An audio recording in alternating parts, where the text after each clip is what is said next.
And the other forward for the final time, number 24 on the floor, 6'6",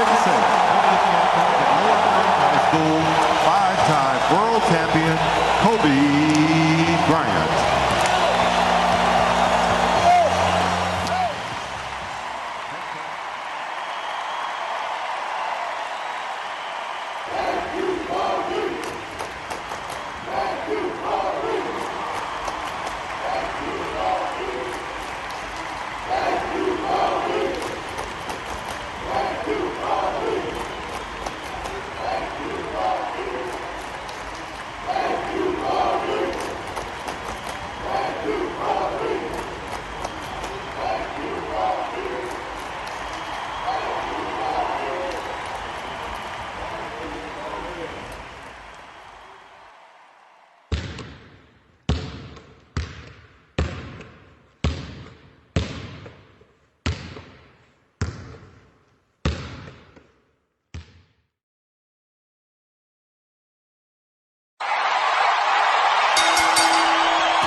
What you gonna do, brother? Oh, yeah! Are you ready? Hey, yo. And that's the bottom line. Shut that control into a nosedive. Woo! Well, all I can say is someone's been eating their vitamins and saying their prayers. Life sucks, and then you die. Strategy my Oklahoma ass. You're next. What? Oh, that's the Oliver just fears all wrong. That's cheap, plain and simple. Rest in peace. Welcome to the Jam Report. I'm your host, IAmGoodOlJM, coming to you from CSB Studios in Tampa, Florida, the birthplace of pro wrestling, on this January 31st, 2020. Now, right off the gate, or right out of the gate, I mentioned for the past couple of weeks that the year 2020 has not been good to pro wrestling, as nearly a dozen lives have been lost, mostly due to natural causes, and came to realize when I said that, just less than 48 hours later, the world lost another sports figure, not pro wrestling related, in Kobe Bryant. And pretty much that's when I came to realize, I guess in a sense, be careful what you say kind of thing. And I understand not one thing has anything to do with the other, but some people, myself included, can be superstitious. You know, if you say a certain thing or do a certain thing, and that one thing you don't want to happen or to continue happening is going to happen again or keep on happening because says life or the universe or who or whatever you believe in. I got to be honest, at least up until the early 2000s, I haven't followed much of basketball. I would catch a game here and there. I lost track of pretty much anything and everything that's NBA related. I'm from that generation of the Michael Jordans and the Scottie Pippens and Dennis Rodmans, Patrick Ewing, John Starks, just to name a few. See, that was my generation, and shortly after came the Shaquille O'Neal and, of course, in this case, Kobe Bryant, who tragically lost his life along with his daughter, Gianna, in a helicopter crash last Sunday. Gianna was 13 years old, by the way, when this happened. Other victims of this tragic, horrible accident, names were released a couple of days after. Not everyone was too sure who was with them flying to a basketball practice. And my thoughts and prayers go out to the families of Peyton Chester, Alicia and Carrie Altabelli, Christina Mauser,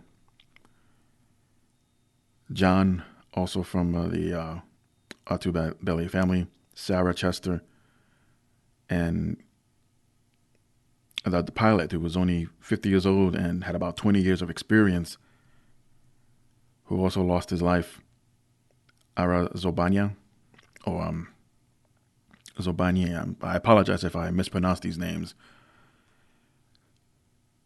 But I was in complete shock, almost as much as shock as I was when I learned of the passing of Rocky Johnson about a week prior. And what really struck me the most is, again, along with losing track of what's been going on with the NBA, and pretty much after, again, the early 2000s, I would say about a year or so before the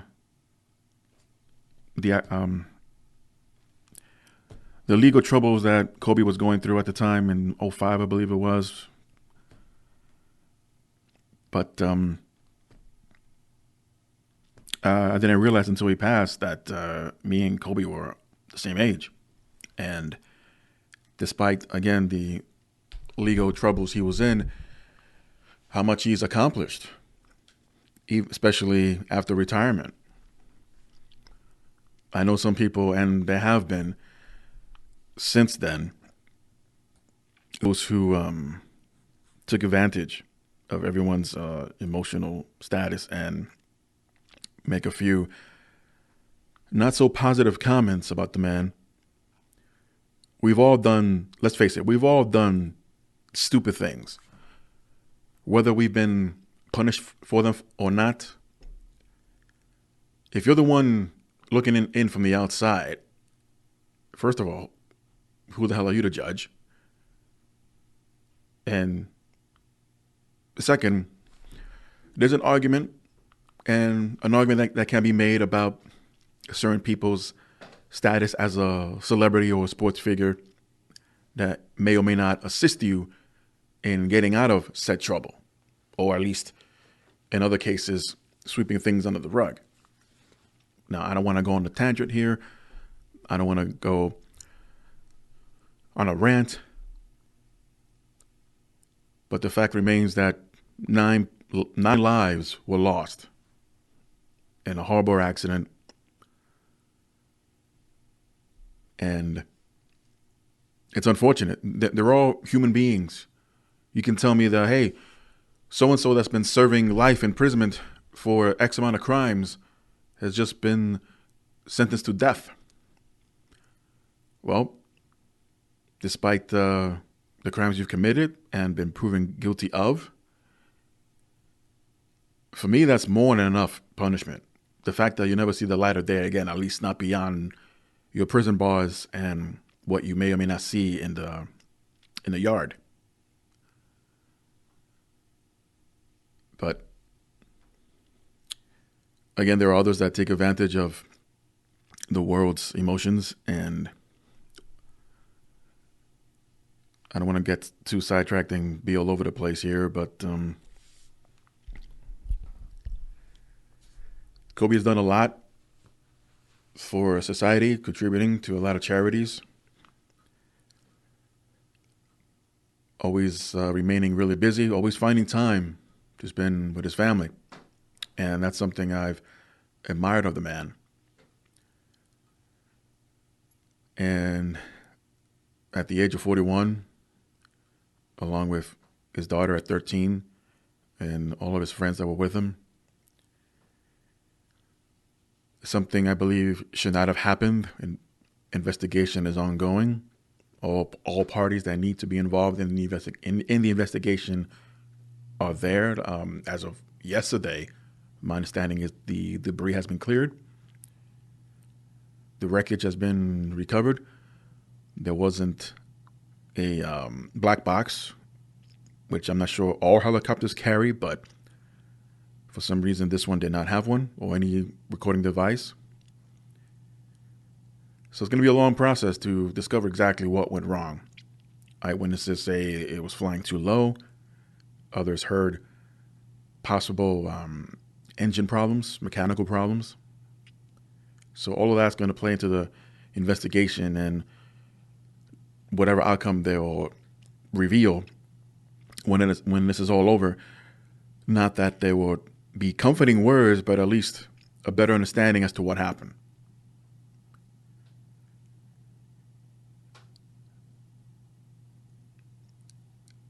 And,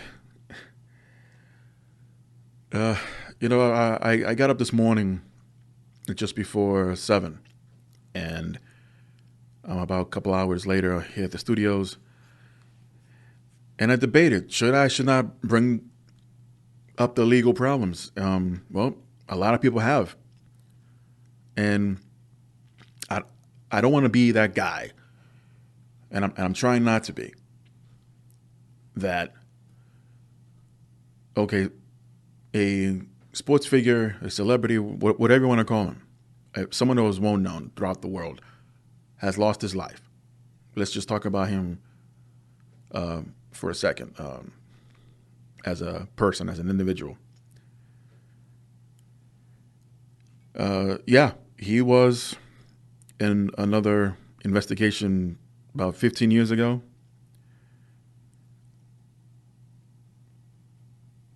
Accusations of sexual assault and rape. Charges were dropped eventually. And you can look at it from any perspective, any angle, that there was more to the story. Otherwise, why settle? Now, a lot's been said back then. Even more is being said now after the fact. But it surprised me. Right, it probably shouldn't, considering today's society, that there'll be a group of people that will mourn his death, and then shortly after, like, oh, well, didn't he do this way back when? Does that change your perspective that this man lost his life along with 8 other people, one being his daughter? We all, let's face it, let me be myself here for a little while. We all fuck up, As a child growing up, teenager, young adult, as an adult now, a young, whatever you at one point in time consider yourself to be, we've all made mistakes. Hell, I still make mistakes.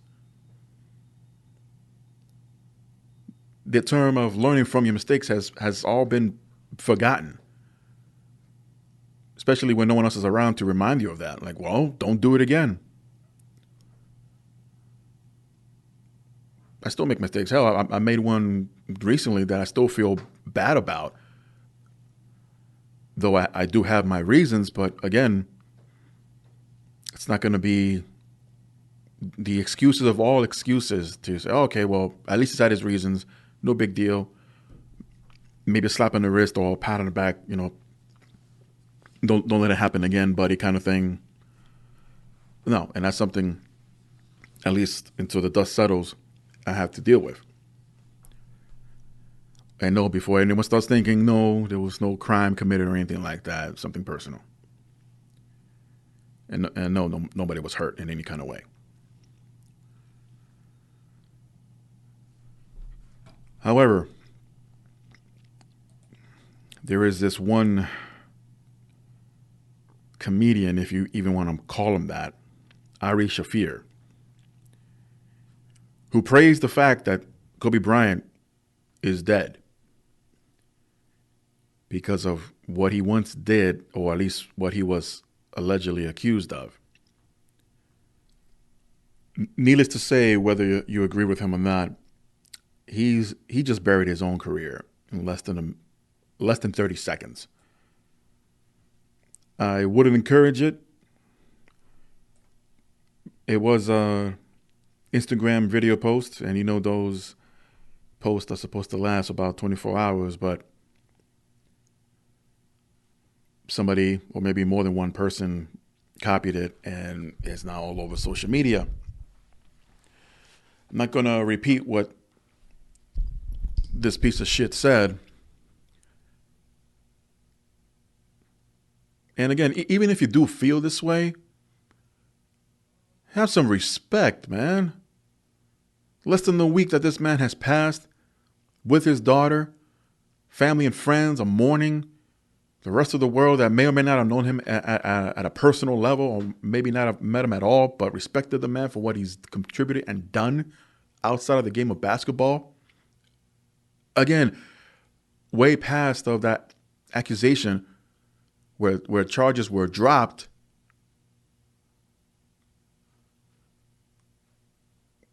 At that point, it's you against the world. If you disagree, fine. Disagree all you want. There are and have been much greater assholes in the world that have done much worse and been proven of it, who are still walking among us. I don't see you jumping on that side of the fence, screaming at the top of your lungs at that person to get what they deserve.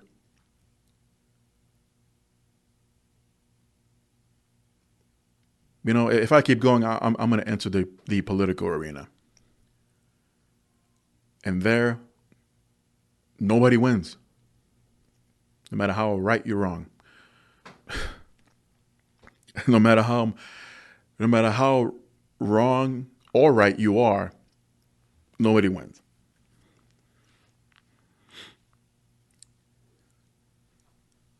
At the end of the day,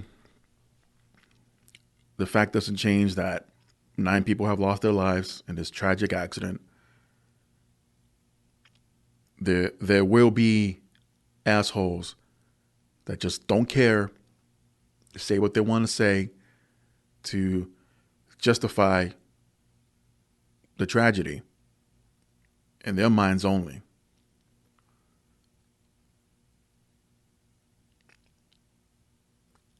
I understand others would say, well, that's part of his legacy.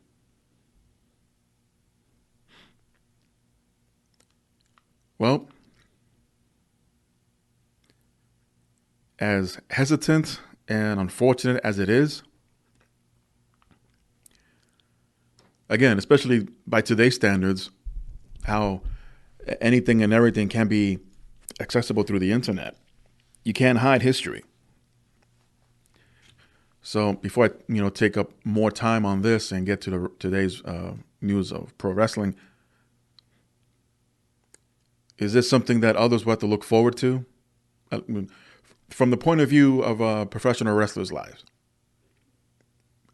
We've all heard, and hell, I've shared the stories here about what happened with Hulk Hogan a few years ago. Not that it should happen anytime soon, knock on wood, but if the man should pass any time, do you know all the chat and conversations and the talk, besides the fact that he passed for whatever reason, is going to be like, well, he made that against his own knowledge, that sex tape. He said what he said on it. He lost millions of dollars. Hell, he lost more than millions during his divorce case, losing about 70% of his assets to his now ex-wife, Linda.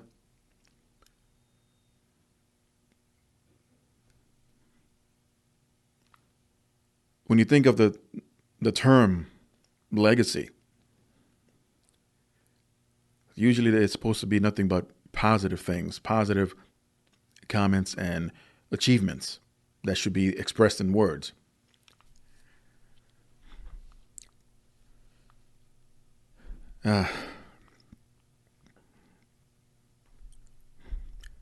These were all human beings that are no longer with us. That's about 4 or 5 families that have to now bury their loved ones.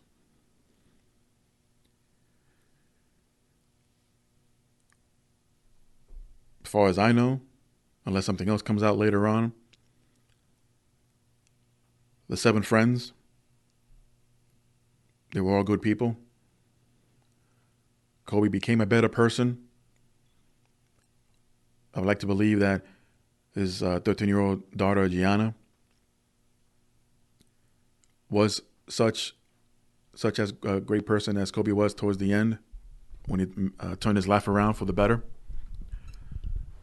If anything, that should be more of the story being discussed. He went from making mistakes as a young person and, you know what? If I don't change my ways, I'm going to lose everything.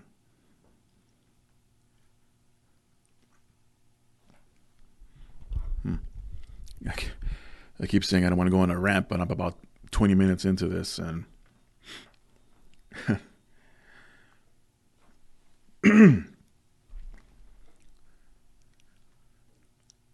at the age of 41, former Los Angeles Laker Kobe Bryant is gone. His 13-year-old daughter, Gianna, is gone. And along with 7 other friends whose names I mentioned earlier, but because I'm probably mispronouncing them, and I apologize for that, they're also no longer with us. And let's try to respect the family's privacies, respect the dead. If you know you're going to have something negative to say about any of these people, have some courtesy first. Time and place. Time and place is very important, and believe it or not, it's a valuable lesson if there's any one to be learned here. And Ari Shafir, go fuck yourself.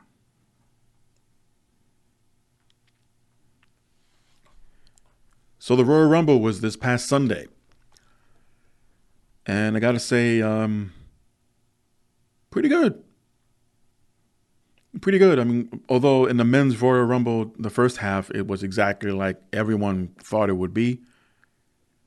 Brock Lesnar being number 1 and went about through, 13 or 14 competitors, give or take.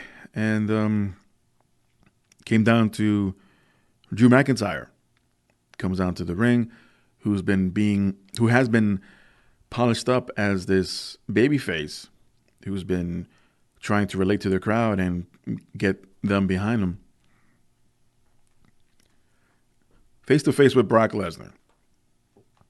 And I said this before, TV does not do Drew McIntyre justice just to show how big the man is. So face to face with Lesnar. From behind, there was a low blow from Ricochet. Payback from the previous Monday Night Raw. One Claymore kick later, and Brock Lesnar is eliminated. I believe he tied the record with 14 eliminations at that point. And I said out loud, well, there's your WrestleMania main event. And from that point on, if you were really paying attention, it was going to be no surprise as far as who was going to win this thing. A couple of surprise entrances, including MVP after 9 years. And the following night on Raw, had his match with Rey Mysterio that turned out to be his very last match, which I'll get into in a second. But Drew McIntyre wins the men's 2020 Royal Rumble and went on to challenge Brock Lesnar for the WWE title for WrestleMania 36 the following night on Raw. Over in the women's Royal Rumble, got a couple of nice surprises. Mighty Molly made her return. Kelly, who unfortunately did not have a good reception, especially the following night on Raw. But at the end, it was Charlotte Flair standing tall. As if she needs this. But then again, the women's division on both sides have been very stale, probably worse than that. considering how many injuries and considering lack of a push for anyone. We're this close of declaring the women's tag team title as a joke. And sure, Tamina made her comeback as well, but she's not going to be pushed to the moon anytime soon. So as far as the women's side of things go, they're just relying on the top stars, and one of them being Charlotte. And what was interesting in her promo the following night, she hasn't decided on who she's going to face yet. But then again, she didn't specify if it was going to be from Raw or SmackDown. Either way, it'll be a rematch from this point against either Becky Lynch or Bayley, who will both retain their titles respectively at the Rumble.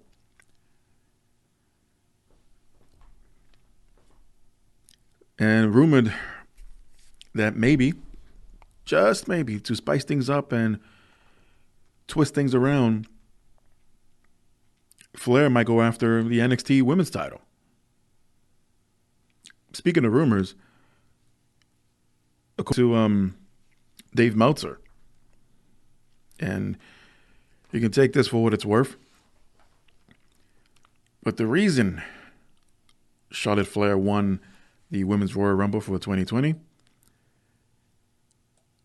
quote, to pay off a debt that WWE owes her. Meltzer says WWE booked the result to pay a debt to Charlotte that had been hanging over them for a while. Apparently, this relates to promises that were made but were not kept by the promotion over the past few years. Well, when it comes to these favors, so to speak, or promises, I should say, it could be anything. Maybe a longer title run, or raise in pay. According to What Culture, if this is true, that's quite revealing. It suggests that WWE had major plans for Charlotte Flair as far as title runs and maybe even the original winner of WrestleMania 35 in the triple threat match for the first ever main event by women at a WrestleMania. Obviously, that didn't come. Didn't happen. And seeking an easy solution to make things up for her, the company has then changed their mind on Shayna Baszler winning the Rumble, who also was rumored to originally win it, and gave it to Charlotte instead. Speaking of which, there was a story put out there that the original winners in the Women's Royal Rumble was going to be Shayna Baszler, and over the Men's Rumble was going to be Roman Reigns. Ironically, both Roman and Shayna were runner-ups of their respective Royal Rumble matches. So again, if any of this holds any merit, I mean, wow, it's a hell of a way to pull it off. I will look at it as if, okay, well, the company owes you or made promises that they didn't keep. Okay. Has no one else been busting their asses? Blood, sweat, and tears don't count anymore?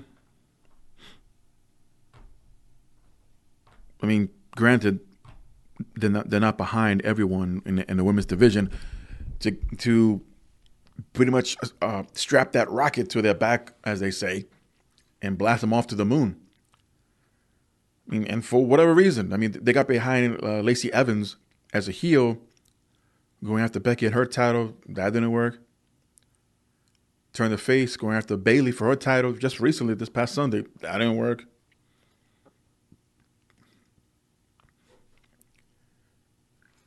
To understand between creative and booking decisions, ultimately coming down to Vince, to understand one's mind in that arena, no pun intended, but what's going on? Just what is going on? And there's a bigger story than all this that broke yesterday, which I'll get into as well, but you know, it is what it is. They always say, just, keep watching. There's going to be a payoff and blah, blah, blah.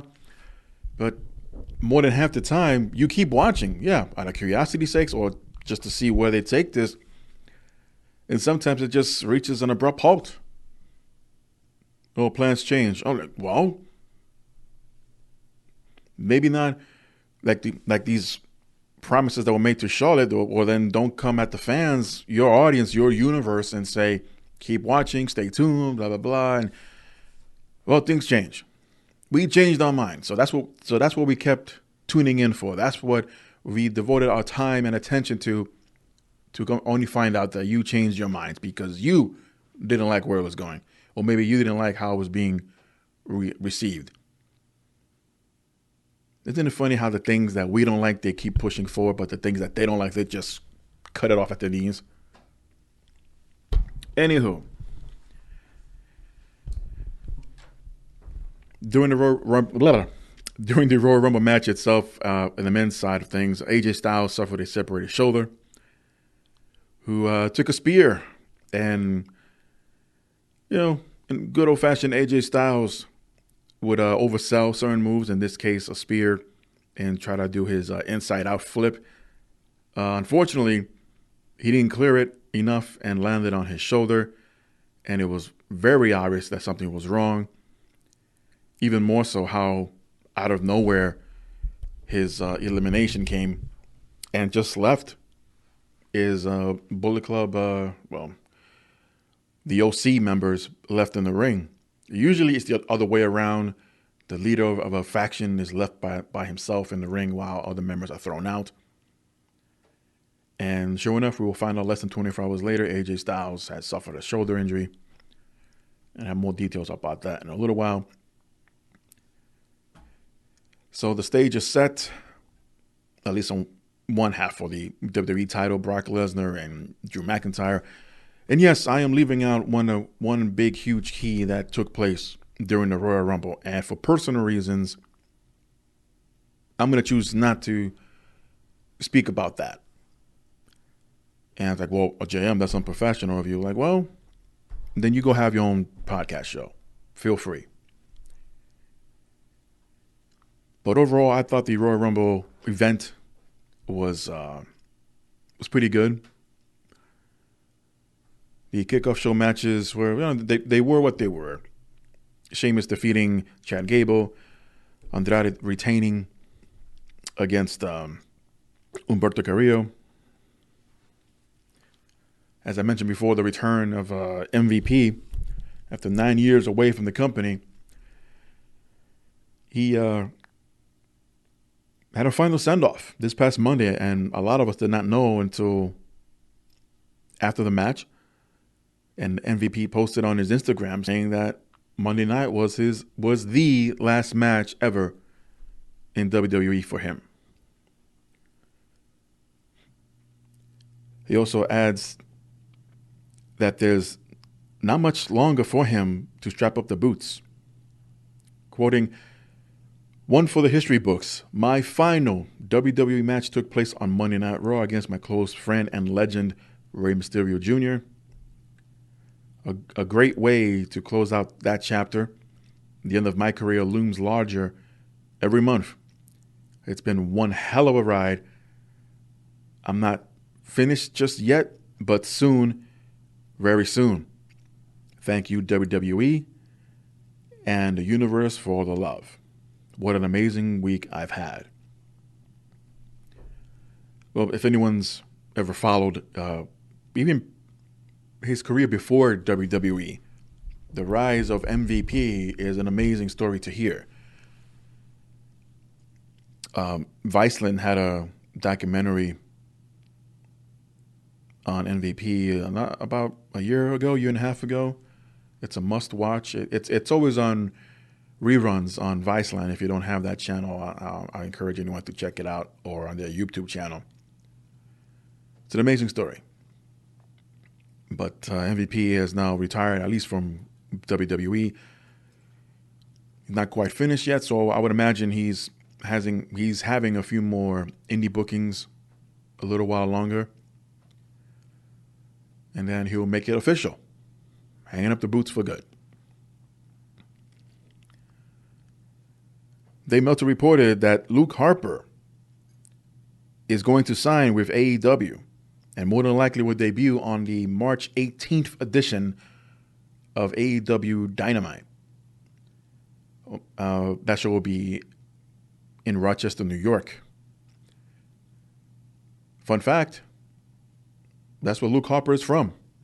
So if the stars align and this is accurate, Harper is going to have a hell of an ovation how and when he debuts.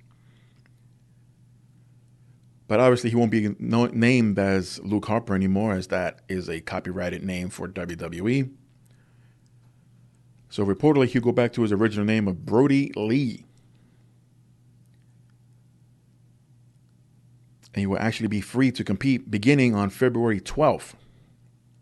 According to Meltzer, he states that the crowd will be a full force in Brody Lee's return in his old stomping grounds of Rochester. So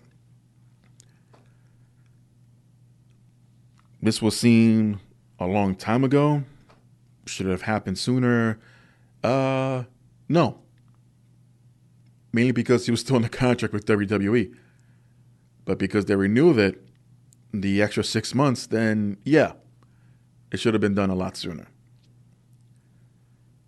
But at least now he'll have a place to call home and do what, like many others are in the business for, what they love to do best, and that's perform and wrestle inside the ring. How and why would you not deny anyone that factor that they work so hard for?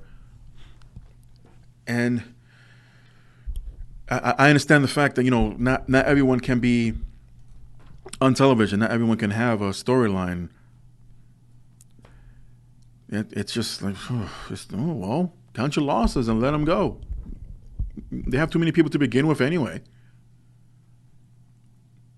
I really doubt there's going to be yet another brand. I don't know what they will call it. Let's, for the sake of argument, let's call it NXT Volume 2 or something. They renew their TV deal with Sci-Fi, and here we go again. There's another NXT show, and have those who aren't on TV on USA Network appear on that network. Speaking of networks, you guys have WWE, your own streaming network service, and it's not like money's going to be an issue. But if it's going to be one of those house shows locally, let's say, why not stream some of those events and have said talents that are not appearing on Raw, or SmackDown, or NXT show up? For the most part, let them earn their money. Especially now, since it's been reported that they're now earning salaries, not just a guaranteed contracts anymore. It's a little bit more complicated than that. But no one listens to me anyway as far as ideas go, so carry on. Mentioning of AJ Styles' injury during the Rumble match, according to Meltzer, it is hopeful that he can still show up and work a WrestleMania 36 match. As of now, surgery is not expected. Styles is still part of the plans for WrestleMania moving forward.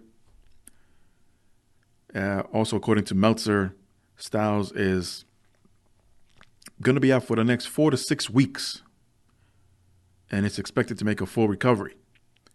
So he will be just within the time frame to make a return, whether it's 4 to 6 weeks or sooner, and start a feud with anyone at this point, really.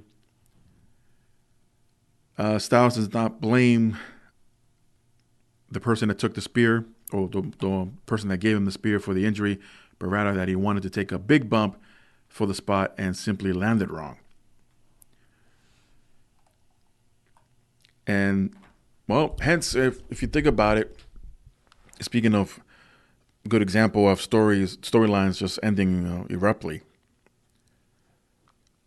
and if you weren't still confused or questioning what's going on as how and why AJ Styles was eliminated the way he was. Like he never had any interaction with Randy Orton.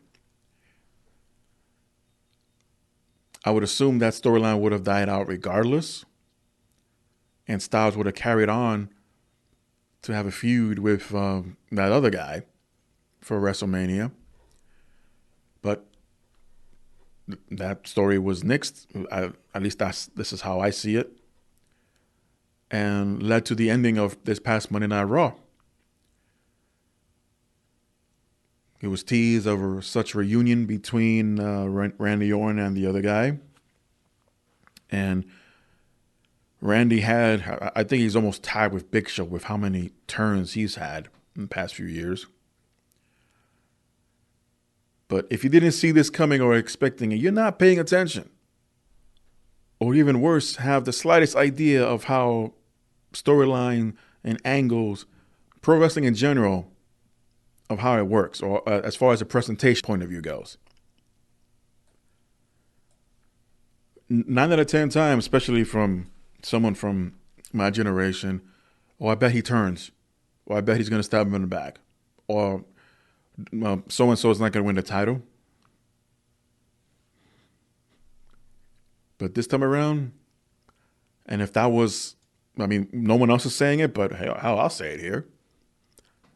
If the plans were not for Styles and Orton to carry on and end their feud at Mania, then because of Styles' injury, plans change. They had to.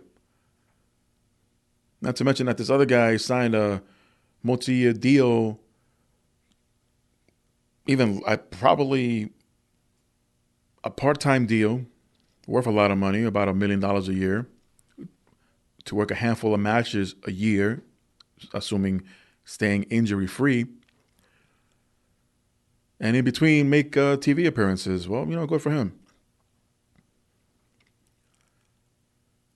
And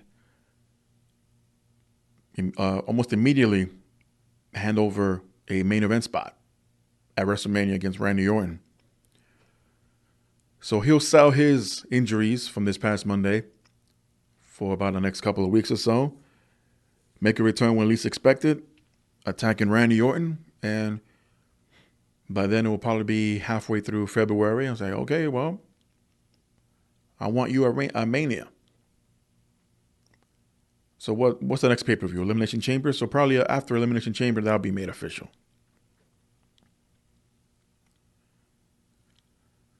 Hulk Hogan is slated to make his next appearance for the WWE overseas during Super Showdown in parts unknown. As confirmed by PW Insider, there's no word yet on Hogan's role for the show, but Hogan is also slated to be inducted into the company's Hall of Fame for the second time over WrestleMania weekend, along with the other two founding members of the NWO, Scott Hall and Kevin Nash, and X-Pac. Although I'm sure he'll be called Six again, not X-Pac, because that will make no sense whatsoever. Talking about a time paradox. As the NWO will be inducted into the Hall of Fame this year, along with Batista. Other names are yet to be announced, but one rumored name that has been making rounds on social media and gathering a huge positive response and support, that being of Davey Boy Smith, the British Bulldog. I encourage anyone to listen to my first ever Talking with JM episode with my special guest, Georgia Smith, the daughter of Davey Boy. And we discuss not only about her life, her career, and who she is, but a huge chunk of the episode is dedicated to his father, his life at home, and his career, and who she thinks should induct her father into the Hall of Fame. I'm sure along with her brother and mother Diana will accept on his behalf.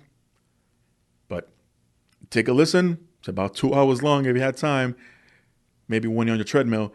But it's very insightful. And I learned a lot, not realizing the questions I had will lead to more questions. And she was very open and honest with everyone.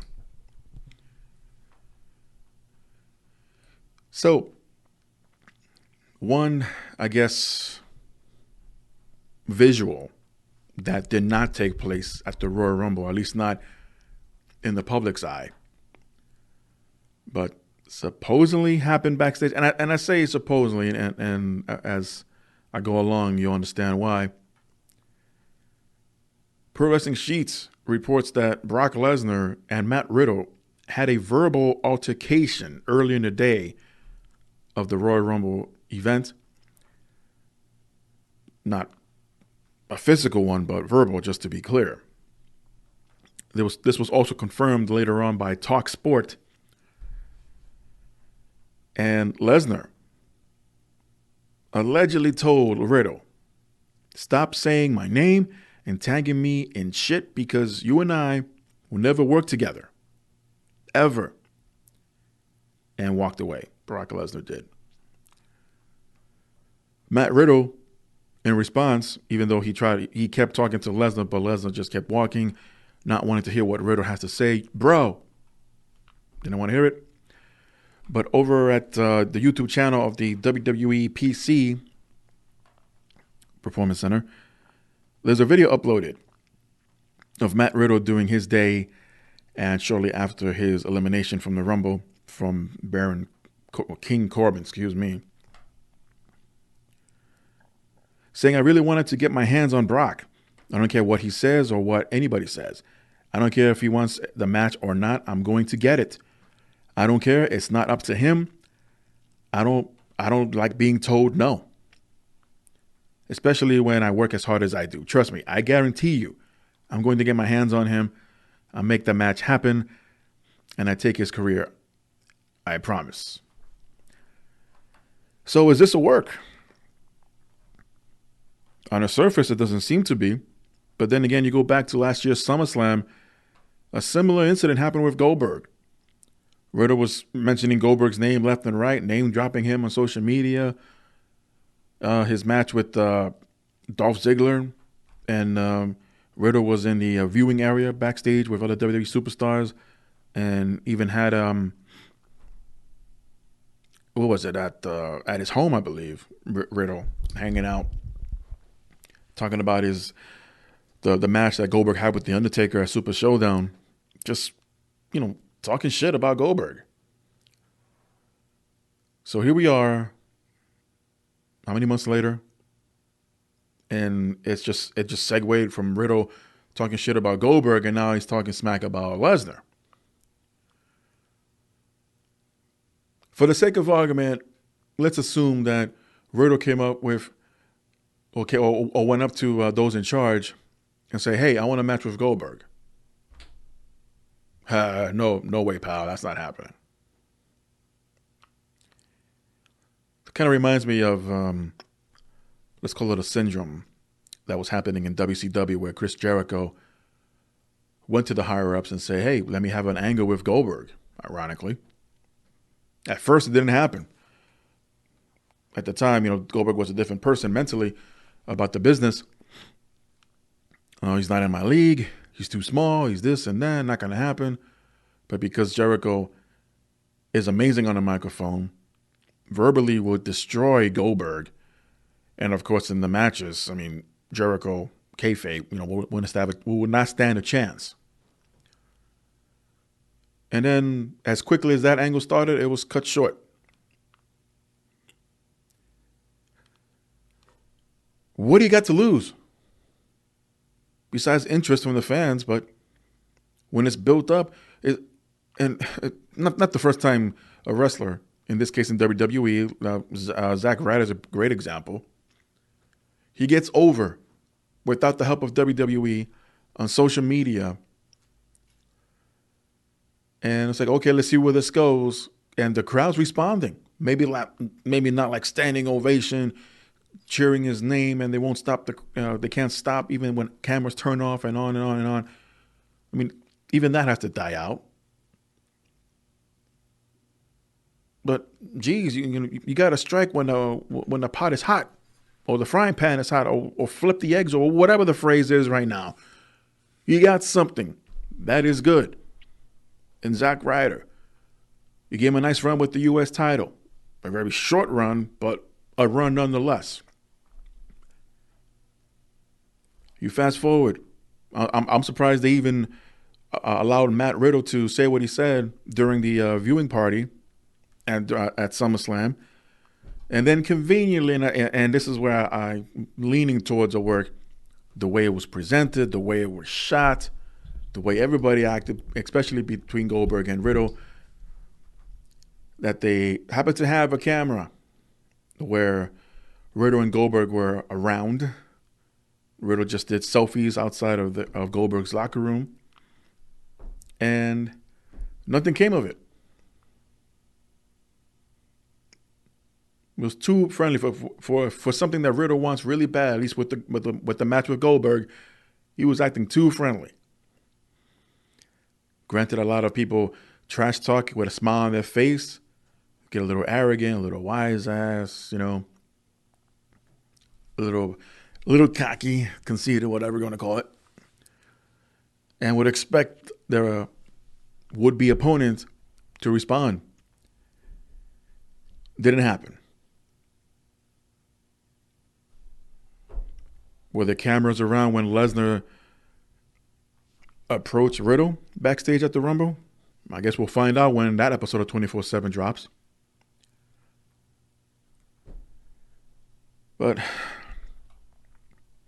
there's a pattern here. This is the second one.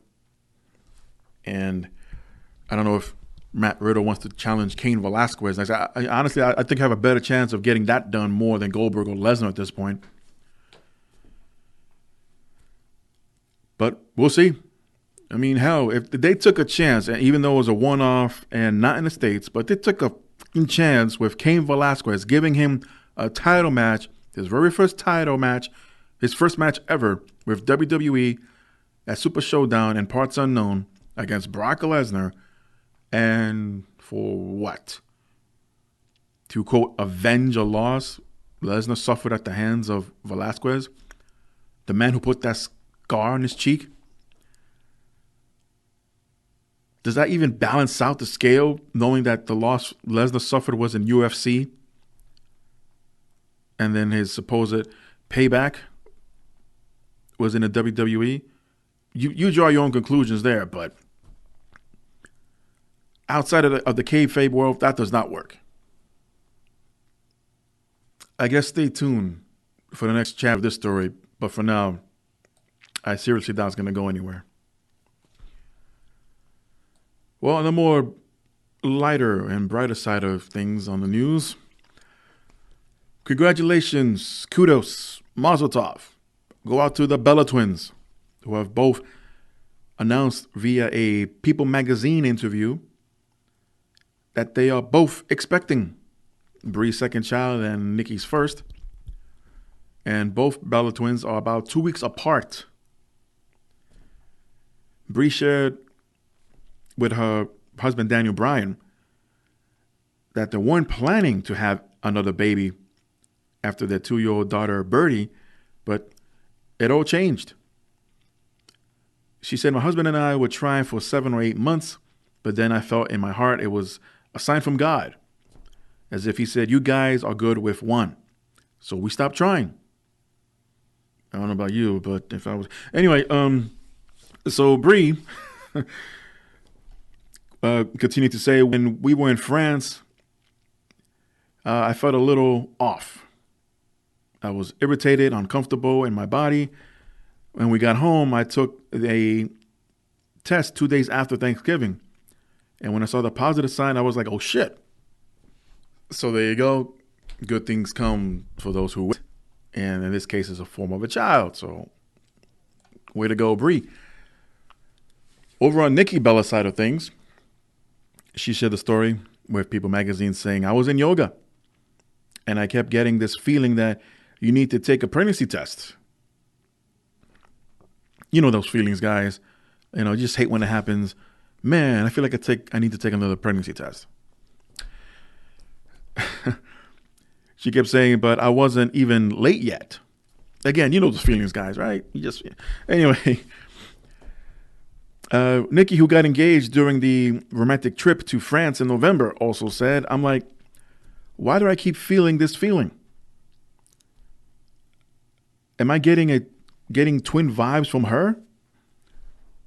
Because she just told me that she's pregnant. And then Nikki ends up taking the test herself, and boom, positive. So it happens. Call this a case of twin magic. I mean, even when Bree got engaged and got married the only time,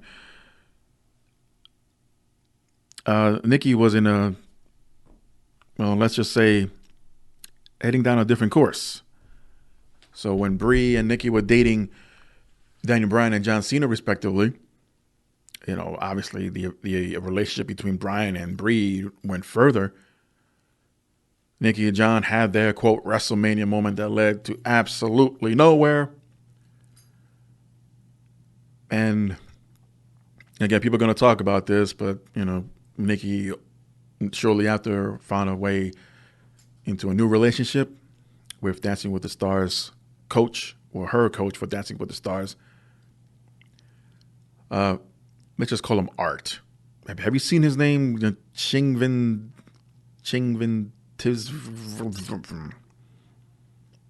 Art and Nikki are expecting their child about 2 weeks apart from Bree and Daniel Bryan's child.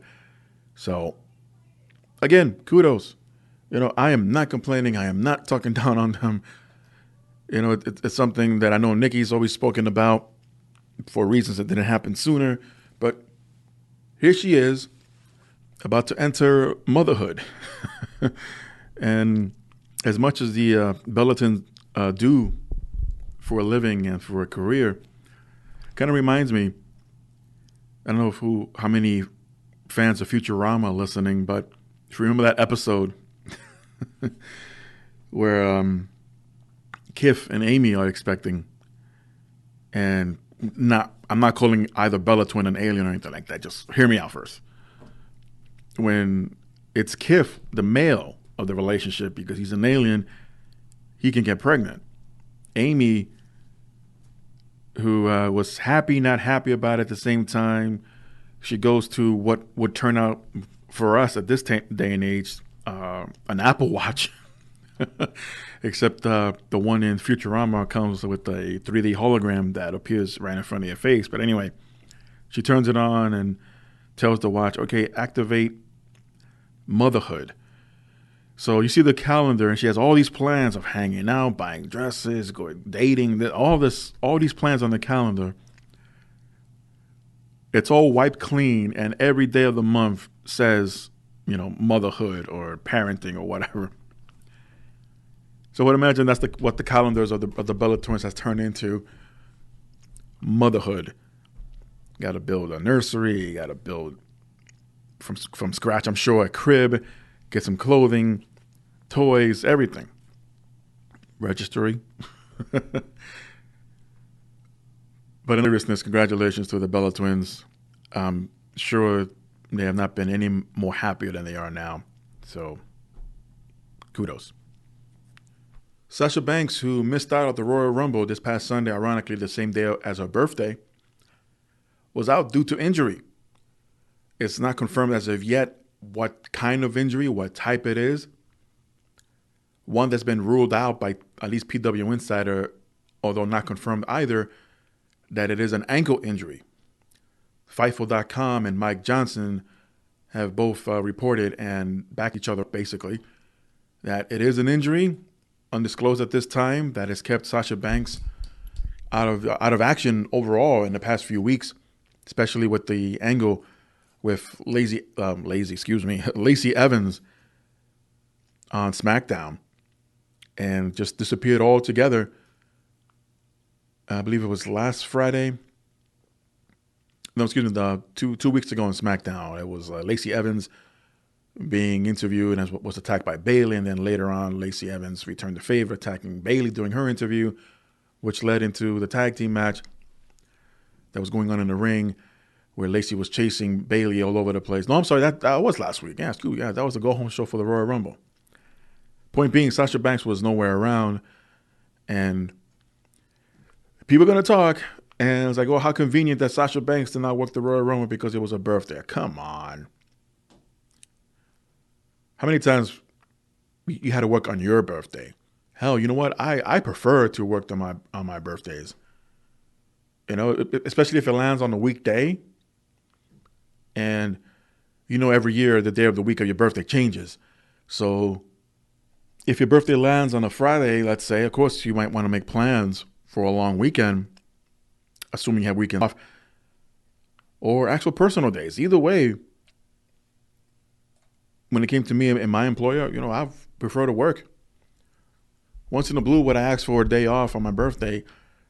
Like I said, if it was on a weekend, or if my family had plans for me, I'm like, well, okay, well, I guess I got to put in my 2 weeks notice as requesting time off. Regardless, Sasha Banks is out of action due to injury. Unknown exactly what it is. Unknown time away from the ring. Time will tell, and we shall see what happens maybe as soon as tonight's episode of SmackDown. So Sunday, for the Royal Rumble, or during the pre-show match, kickoff show, Andrade defended the U.S. title against Humberto Carrillo, retains, and then the next night on Raw, there's a rematch out of nowhere. Although the Sunday match was not as good as the previous ones, and this past Monday was a little bit better, but not by much. But then came the end. Carrillo pins Andrade, attempting for a 3 count. Runs in Zelina Vega, who does interfere in matches, but not like this, not all the time. And attacks Humberto, causing a DQ, and this, of course, sets off Humberto big time. He is pissed. He attacks Andrade and returns the favor, which took out Humberto in the first place a little more than a month ago, by delivering a hammerlock DDT on the exposed concrete ringside to Andrade. And Zelina sold her fears and her concerns.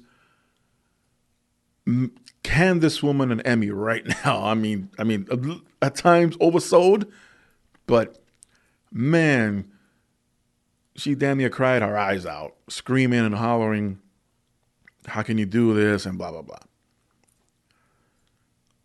Later on that night on social media, it was announced Andrade suspended for violating the wellness policy. Being his first violation, he is out for 30 days. And immediately the conversation / arguments began.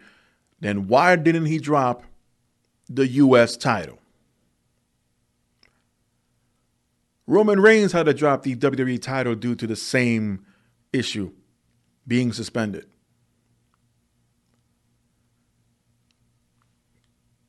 And, you know, countless others had to drop titles. Others had to be written off TV with injury or just disappeared altogether. I mean, for good reason. What's so different about this one? Traditionally, that's what happens, at least ever since the wellness policy became a thing. It's now tradition. Well, you're a certain champion. You've been in violation of the policy, then you got to be suspended. I mean, this goes back to the Titus O'Neil ordeal, but it's not exactly in relations because that had nothing to do with the wellness. That just had to do with stupidity. So what's so different? Andrade could have dropped the title, serve a suspension, you come back, you get your rematch, and if the idea is still to move forward with Andrade as the champion, still plenty of time for WrestleMania before he comes back, then unfortunately, Humberto becomes like a transitional champion at that point. Oh, well, here you go, Andrade. I just kept it warm for you. Thanks. For a short time, sure. But at least Humberto would have had that accolade. Former United States champion Humberto. And then the argument / conversation continues on social media. How much pull did Charlotte have to keep it as is? Which is interesting. Ric Flair had an interview about a year ago and mentioned how hesitant and almost afraid to speak out, Charlotte Flair is at the time, about her role in the company, how about her position, where she should be as far as the talent pool goes. I know I didn't forget about that detail because that was interesting. Like, really? Like, you would think the daughter and or son of someone of Ric Flair, not to have everything handed to them, because, what does that say? What does that message come across as? I would expect, still work your ass off, blood, sweat, and tears, the whole 9 yards. And eventually, at least have your voice be heard. I am not under the impression that Charlotte Flair had anything to do with Andrade retaining his title this past Monday, in kayfabe land anyway, and still serve a suspension as champion. So essentially, Raw, with the exception of the tag titles, has eliminated all of the championships. Yeah, but what about the women's tag team titles? Well, then I suggest you rewind this podcast about 45 minutes to let you know about my opinion about the women's tag team title right now. The way it's going, it's going to be an afterthought after a while, if not already. So as of right now, the United States title and the WWE title do not exist on Raw. Yeah, Lesnar will pop in and out, but it's just there. He is just there. When Seth was champion, he defended it, at least booked to. When Andrade was not suspended and as U.S. champion, he defended. He showed up. But yet, they being Vince and creative, expect us, especially a newer fan base, to take these people as serious as possible. And by these people, I mean the ones that are chosen or booked to be the champions, then be fucking champions. If you're not going to appear every night, every Monday night in this case, then okay. Send a camera crew and pre-record, depending where the storyline is going with that person and with whom, pre-record promos and air them on a weekly basis. Like, well, this is where he is with this. This is what he said. An exclusive interview in his home that's rarely visited.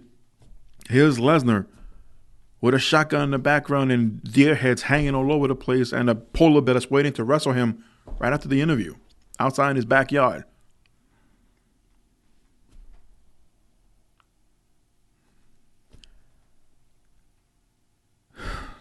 Yes, I'm still on the air. To what message does this send now? And when did Andrade pop? Was it during Raw, during the day of Monday Night Raw, during the day of the Royal Rumble? That information hasn't been shared yet. But I think it's bullshit. I'm not in any way, shape, or form doubting the fact that Andrade is an amazing athlete. He's proven that time and time again. His run in NXT, he's wrestled against a who's who lineup of amazing talent.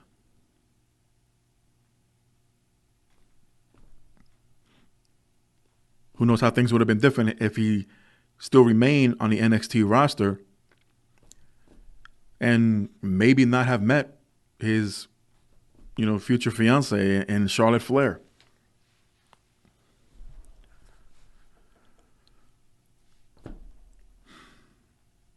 It's similar to, not completely, but I guess the best way to put it, the thought process. A few weeks ago when they had a fist fight, 6-man fist fight. Little to no fists were thrown. More of a street fight this was, or no holds barred, and only the referee could stop it.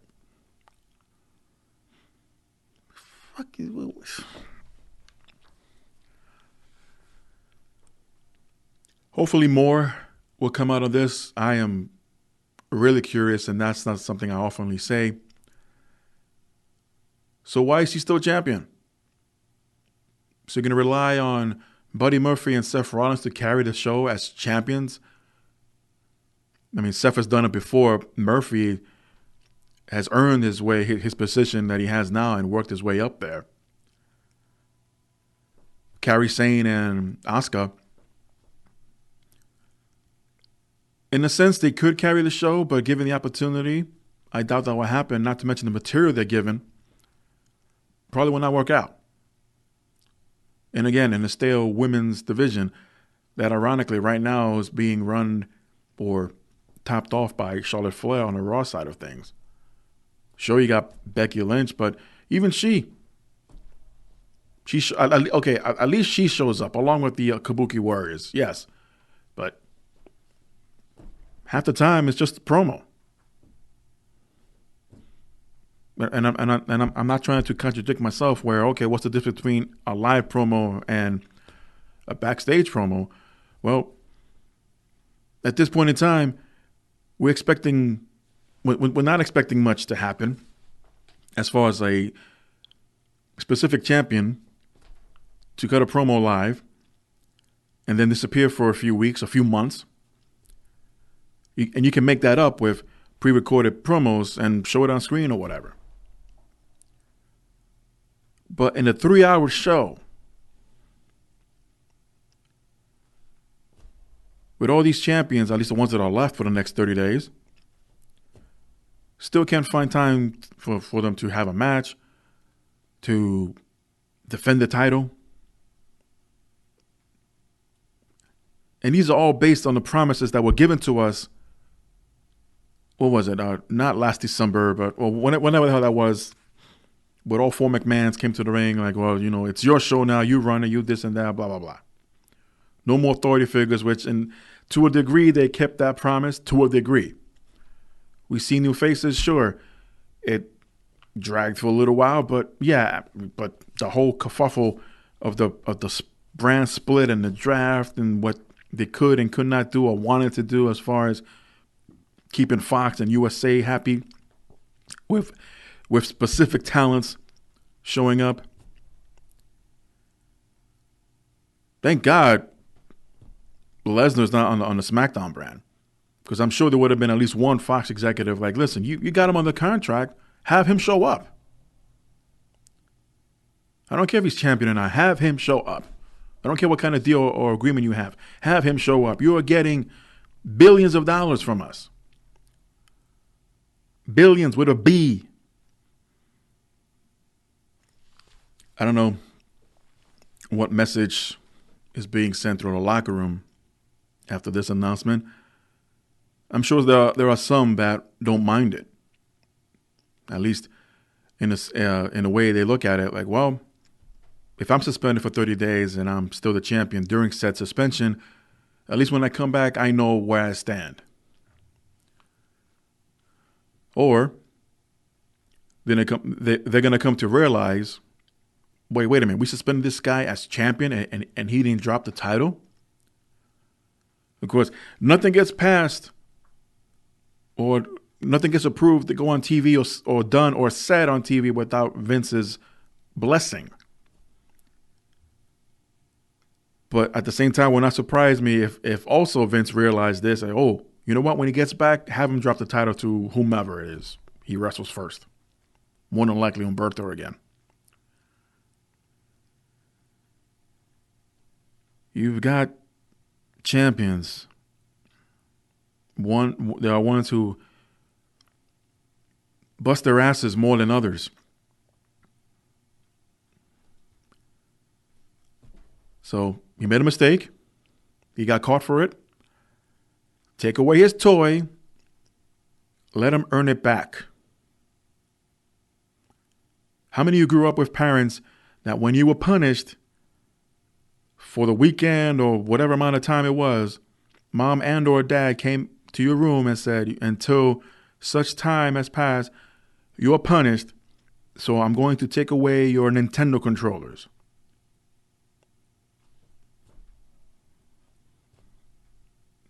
Of course, it's easier now because they're wireless.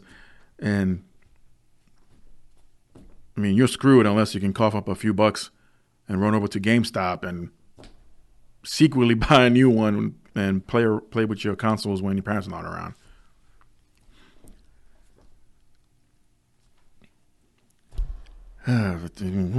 Moving on. Samoa Joe, once again, is on the injury list. He performed a suicide dive to the outside of the ring during a tag team title match with Kevin Owens versus Seth Rollins and Buddy Murphy. Samoa Joe literally landed on his face. Yes, the floor was padded, but he's still landing on concrete. And it was almost immediately obvious what happened. He was hurt, no doubts about it. But as far as the extent of the injury, nobody knew for sure until hours later. So it was announced by the broadcast team. It was even shown in the replay that Samoa Joe had to be escorted out of a ringside area to the back, leaving Kevin Owens by himself to literally have a handicap match on the fly from that point on, because everything was called on the fly, literally between Kevin Owens, Rollins, and Murphy. The remainder of the match literally called out to each other, like, okay, let's do this, let's do that next. And you know what? Taking out that piece of information, that detail and factor, you wouldn't even known that they were communicating with each other. And it still pulled off a great match. But as far as Samoa Joe goes, it's a possible concussion. On camera, Joe was not pleased with the decision to be removed from the match, as he was obviously upset. But according to Dave Meltzer, this was obviously a legitimate injury, and the decision was made by the referee. Wade Keller would later on confirm this, as backstage sources said that this was not booked as part of an angle during the match. Meltzer also chimed back in, saying that the concern right now by people backstage at the time is that it was a concussion, but no further word was ever mentioned or confirmed. As of right now, Samoa Joe's situation is unknown. And since Monday, and ever since this report broke, Samoa Joe's situation has been kept under wraps. The man just returned from hand surgery to repair his thumb. And while recovering, he did a great job as part of the announce team for Raw. And a few weeks later, he's injured or back on the injury list. Concussions are now taken more seriously by WWE, thankfully. With that said, unknown at this time how long Joe will be out. If anything, similar to the Kairi Sane situation after TLC, Joe can still make appearances on WWE Raw, but just not have him get physical. Maybe he can be in the corner of Kevin Owens while he has matches one-on-one with Seth Rollins or Buddy Murphy or one of the AOP members to continue on that storyline. But yeah, it sucks. The man just came back, as I said, and now he's injured again. But more than likely have enough time to recover and still have his WrestleMania. Joe just had his first ever WrestleMania last year against Rey Mysterio, and even that was like a less than a minute match, because ironically, even Rey was suffering during a concussion then. So after about 2-3 years on the main roster, it took him that long for Samoa Joe to debut on WrestleMania. It's almost as if some talent put a little extra pressure on themselves that, well, WrestleMania is the biggest day, to look at it from a different perspective, the biggest payday if you're a WWE performer, and you will try anything and everything to earn a spot on the main card. Not the kickoff, not the dark matches or anything like that. Not that they have those anymore during WrestleMania. Hell, not even during Access Weekend. You have a match maybe NXT has another event there during Access or FanFest. And that's the only match that whole weekend. After working your ass off for about a few months, a year, to try to get on the main WrestleMania main card. And I get it. I appreciate that. Hell, I even appreciate the booking side of things where, yeah, they try to get everybody. That wasn't always the case every year, but nowadays they try to get everybody on the main card. That's why we got Battle Royals. That's why we got multi-person matches, 6-person, 8-person, Money in the Bank, all that stuff. That's the way Vince McMahon, let's be honest, saying like, okay, you guys work your asses off this whole year, so I'm gonna book you in the main card of Mania, so you can earn that extra paycheck. So no, I don't always shit on Vince McMahon all the time. There's certain decisions that are made that are questionable, but when it comes to looking out for the little people, metaphorically, then yeah, 9 out of 10 times he does look out for his people. Then again, Vince is no angel either, but that'll be another time, another story for that. Van Hammer, if you remember him from the WCW days, real name Mark Hildreth, unfortunately was involved this past Sunday afternoon in a drunk driving incident that led him to crash into a bicycle of a 5-year-old boy. Van Hammer was traveling 58 miles an hour in a 35 mile an hour zone when he struck the boy, who flew onto the car's hood. The victim, who was riding with his father at the time, suffered possible internal injuries and road rash. The boy was declared stable later on that Sunday. Unfortunately, Van Hammer committed something you're not supposed to do when something like this happens. He fled the scene and later on refused to take a breathalyzer, and was later charged with a hit and run and a second charge of DUI, coming after a similar incident back in 2004. He was incarcerated with a $125,000 bail and an option for house arrest. This all took place in Bayonton Beach, Florida. He is currently the vice president of operations and sales manager of Paradise Exteriors. Not a good look right now if you're one of the employees, I guess, but goes back to my conversation with you guys earlier about we all make mistakes. We all fuck up. Thankfully, no lives were lost in this incident, but come on, really? Maybe one day I'll share a story about a car accident I was involved with. Thankfully, no one was seriously hurt. No charges were pressed. But it's still something that could have been completely avoided if a certain party was paying more attention. As far as Van Hammer goes, no further details are available. Finally, I'd like to end with this and a bit of, unfortunate news especially if you're a Kota Ibushi fan. He has been taken off New Japan live events due to an ongoing flu battle. Local media in Japan is reporting that the star has been suffering from a Mallory-Sweat syndrome, if I said that right. It causes internal bleeding after repeated rounds of vomiting. If you're not feeling queasy yet.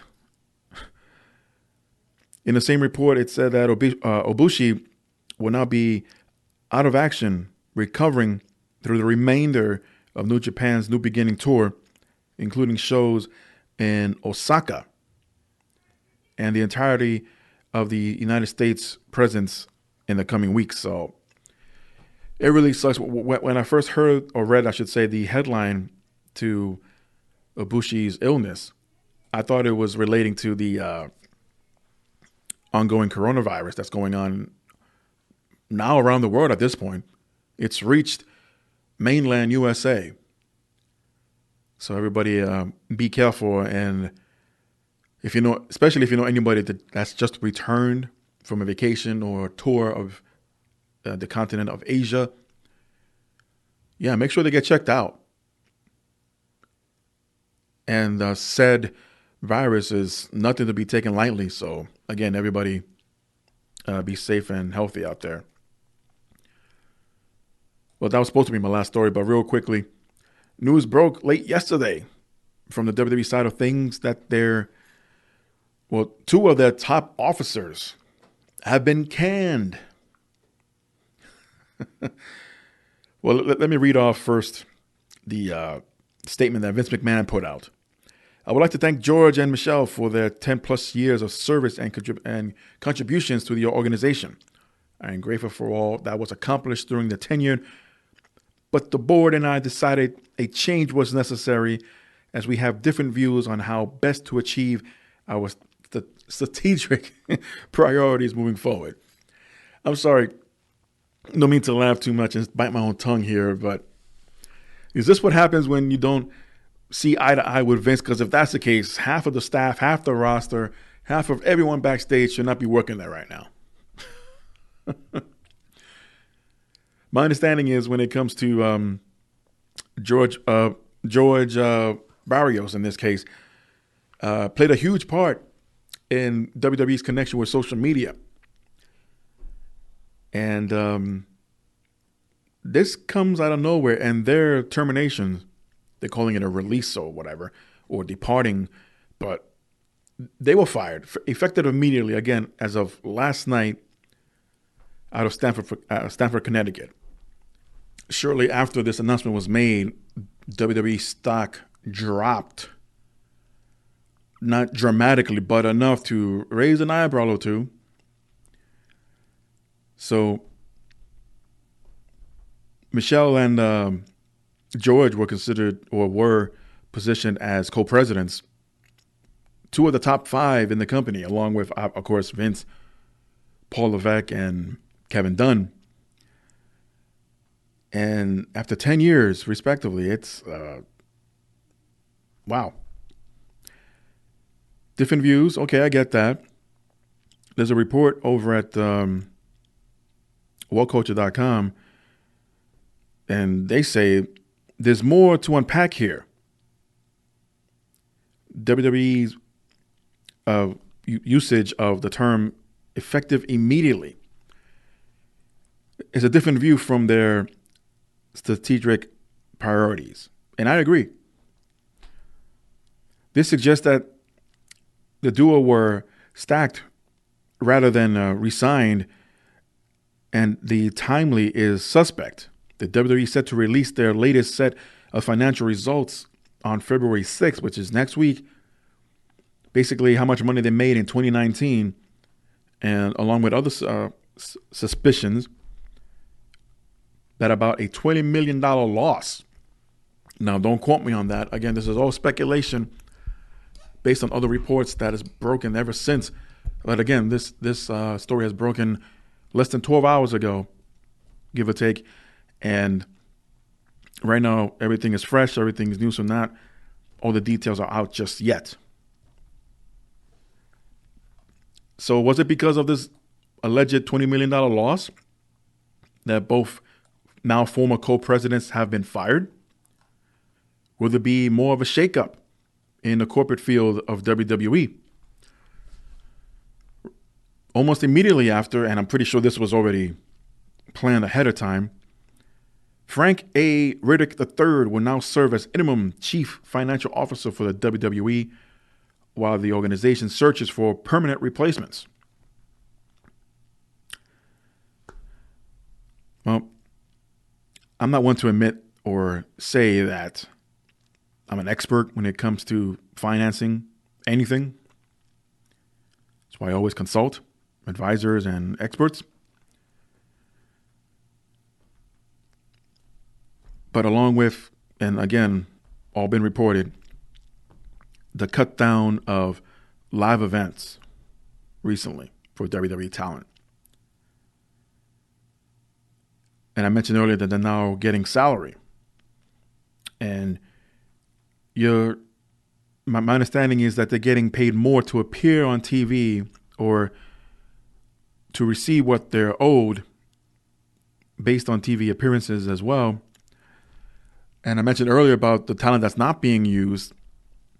And I don't believe that everyone's under the same contract. Well, they're all under the WWE contract, but I'm saying as far as income or payouts are concerned, there might be a different salary. Oops. Yes, I'm awake. My alarm going off late. But just lost my train of thought there. That the top superstars have a bit of a different contract when it comes to others that are not top stars.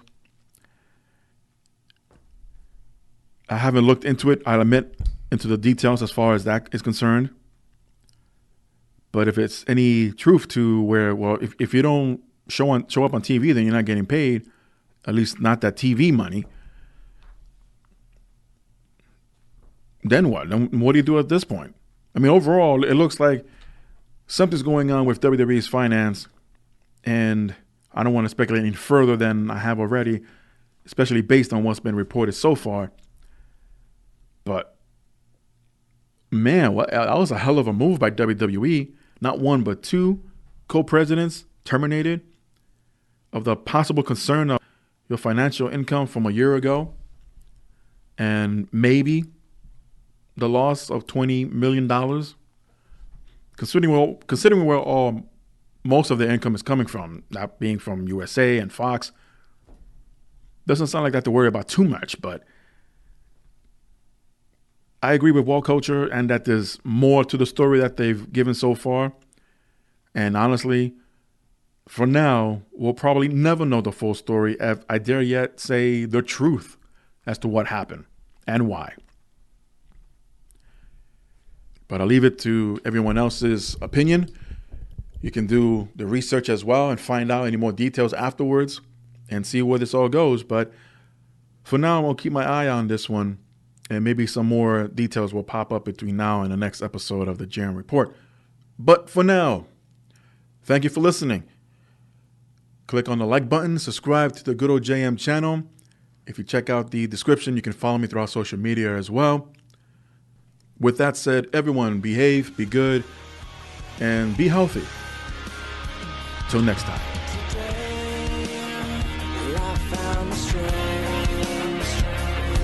Open my eyes, leave it all behind. So open your mind and realize that your beautiful world could take my life.